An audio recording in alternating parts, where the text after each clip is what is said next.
Hello, welcome to Life Under Lockdown, and it seems that lockdown is going to be extending. We don't know when it's going to lift, but today I'm delighted to be joined by Ian Dunn, who works for SCIAF and is also the former editor of the Scottish Catholic Observer. Welcome, Ian. Welcome, JP. Good to be here. How's your lockdown been treating you? I mean, it's something. It really is. I mean, so me and my wife are here. We've got 2 young kids, a 1-year-old and a 3-year-old. More than an hour and that. They're fantastic. But it's, it's intensity. You hear folk, people are like, oh, it's great, I get to watch all these box sets. It's not an experience, It's a bit, and in some ways that's great. It's been really good. We're quite lucky. We're a wee bit out in the country, so go for wee walks with them, look at the birds and all that. It's lovely, but it's also it's tough. It's tough for them because the kids, especially that age, they don't know. Moira, she's 3, and she like every morning when she wakes up, first thing she says is like, "Daddy, are the sick people better yet?" Because she knows like people are sick, and that's why she can't go to nursery and she can't see her gran and all that. It's hard. There's a question as well about like the kind of, not obviously your children, but maybe in the younger side of things for like really thinking about things deeply. But maybe there's a kind of wider question that what impact is this having on families and young people, especially children? What do you say? Do you sense that your children are affected by it negatively, or what do you think? Yeah, no, I don't think the younger one, no. Like he's so they're too young. She's just happy to have us around all the time. The older one is sad. Even though she's young, she does get sad. She misses her gran. She misses her nonna terrible. And she's like, oh, she's on the phone. She's like, I miss you, nonna. Do you miss me? Get a wee bit choked up, but it's you really feel for them. I think, and I would say this to any parents out there. I mean, the good thing about kids, especially young, they get such bounce back ability. Like they're like rubber band. And they're a bit sad just now, but they'll be fine. They will generally. They'll shake off. They will be okay. And I think because it's quite hard as a parent, you're like you're beating yourself up a bit some of the time. You're like, oh God, too much Paw Patrol and all that. But it'll be fine.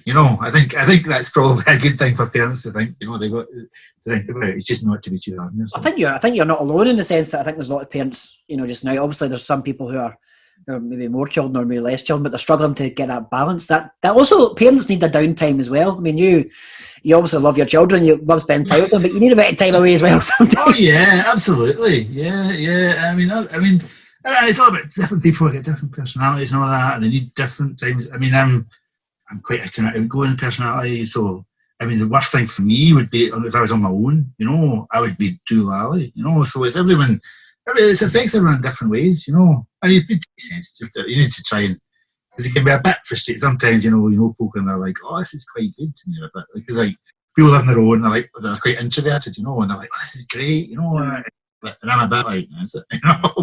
But, no, it's funny. I think I've been through the whole spectrum of the process. Obviously, I started with a really, really bad anxiety moment at the start of this lockdown, really bad, seeking medical help. Then I get the bereavement, which was one of the fears, which I was worried about happening. And then now it just seems to be kind of, I feel where you are, what you're saying and describing, I feel quite content and quite happy to continue. Yeah. That's what I was going to ask, actually. You're feeling a lot better. That's good. Oh, yeah. Listen, absolutely fantastic. And I think that's just to repeat my appeal to people. If people want help and need help, your GP is still there. I think people forget that. People think the whole NHS is focused entirely on COVID-19, which it is for a certain aspect, but there's still the essential services there. Yeah. No, absolutely. And how, in terms of like, obviously, everyone can suffer from mental health during this crisis. What is your coping mechanisms given that you are facing these challenges? I think, it's a few things. I think, for me, I would also say, so many folk have had a lot, you've got to say, so many folk have it so much worse than me, we're really blessed, we've got we've got a nice house, great fun, but everybody, it's still tough, it's still a big thing. For me, being able to get outside, just going for that walk every day or a run or whatever is a huge thing, that helps so much, I think, And I think if you do get down to eater, it's easy to get out of that habit, and just think, oh, it's raining, as it often is, you don't do it, but I think that's simple. I mean, I think I did, the live stream masses have been quite good. Like, it does help. Like, it's not the same as we mass, but it does, I want to give a wee shout out to, just up the road from me, Carmel Glasgow. I'm not trying to put them in rivalry with Carfin, but Monastery up at Kirkintilloth here, Father Hannah and the nuns. I think the Easter Vigil was really beautiful. It was really good, That's so I think those things are really good. Like, they do help people, No, that's good. I think you're quite right to shout out the Carmel. They do great work, and we saw that, very much so at the visit of St. Therese and how good that community is. And it's good that they're giving you support. In general, how do you think the church in Scotland has responded to this crisis, given it was kind of unprecedented what's happened? I mean, I think, yeah, you say it's unprecedented. I mean, it is unprecedented. I think that, you're in a tough position because they obviously don't want to close the churches. That's the last thing they want to do. But I mean, I think from what I've read, there is like in 1918 with the Spanish flu, like a lot of churches were closed then. Even going back to Roman times and all that when there was plagues. I mean, sometimes you say, well, if we, it's not great if the parishioners all die. To be absolutely blunt about it. That's also, if we can avoid that, let's do that. So I think that, I think they've done what they've had to do. And I think it's. I feel sorry for the bishops and the priests as well, because they're probably feeling it more than anyone else. They're feeling that they have to care for their flock, not just physically, but also spiritually as well. And it's a balance. As you say, you don't want people to die, but then you don't want people being without the sacraments for too long or too far. No. I would also say that actually, the priest, the bishop and the priest as well. I think I saw one priest saying on Facebook today he'd done like 7 funerals this week. The toll, the emotional toll on these guys is enormous. Like, it's not like they're sitting at home doing nothing. Like in some ways you can say the church has been closed. It frees them up to do what is also incredibly important work. Incredibly difficult circumstances. So it's tough. It's tough. What do you think? I would just spark a wee thing. One thing that I think, and I know a few priests have said this to me, the response to those live stream masses has been incredible. The numbers you guys have got at Carfin has been incredible, but a lot of priests have been like, these people they're never getting these numbers on a Sunday. There's a hunger there, which, and I know there's a lot of talk that when things do loosen up, a lot of programs won't come back. I do wonder about that. I do think maybe not. I think there is, there is a hunger there. There is some people, and the fact it's been taken away from folk maybe just makes them appreciate it that bit more. I see it two ways. I agree with you. I don't think there will be a significant drop in mass going attendance after this. I really don't think so. I think people will, the absence makes the heart grow fonder. I think they'll come back, and initially you'll get that. Once it all calms down, when it does, you'll get that spike. My only concern is the financial thing. I think a lot of churches, and this is something people don't know about, and I think it's a hard thing for the church to deal with at the minute, given that so many people are losing their jobs and things.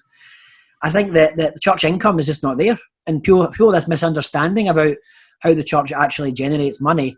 And I said the collections are a big bulk of that weekly and a Sunday, and it's not there. So my concern is that some of the poorer churches will collapse. Yeah, that is a worry, and that's actually because I think you're saying it starts. So I work for SCIAF, Catholic International Aid Fund, and something that we're trying to do, because there's a really smart, talented people who experience the fundraising, so we want to support it, and maybe churches, they don't have the experience of fundraising or the technical side of things or something like that. So SCIAF can help you with that. Email get involved at sciaf.org.uk if you want any help with fundraising or any technical stuff like setting up live stream mass or Facebook group or anything like that. Get involved at sciaf.org.uk, and we'll do whatever we can at SCIAF to help people. Because it's you're right. There's the financial thing for parishes is tough. You need that money keeps the lights on. You get into all sorts of problems. With churches that, and also having as well any big building that's left unused for 3 weeks in the Scottish climate, or 3 months, whatever, in the Scottish climate. There's going to be issues there. There's going to be bills to pay. So that's also the thing. Yeah, I think so. I think people have a very, very wrong perception of the sort of margins the churches are operating with in daily. And you know that from SCIAF yourself. I mean, it's a very generous offer from SCIAF to help people. I know a lot of priests maybe do want to do the technology, but maybe feel a bit unsure how to do it.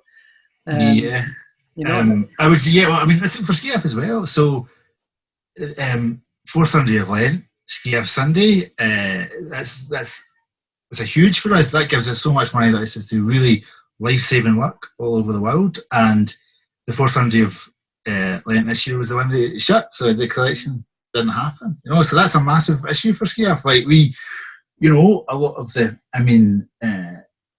it's tough because actually the Wee Box campaign this Lent about helping women who've been affected by sexual violence in the DRC, tough subject, but the response from the supporters was unbelievable. I mean, it's been a ton, but as good as it's ever been, better.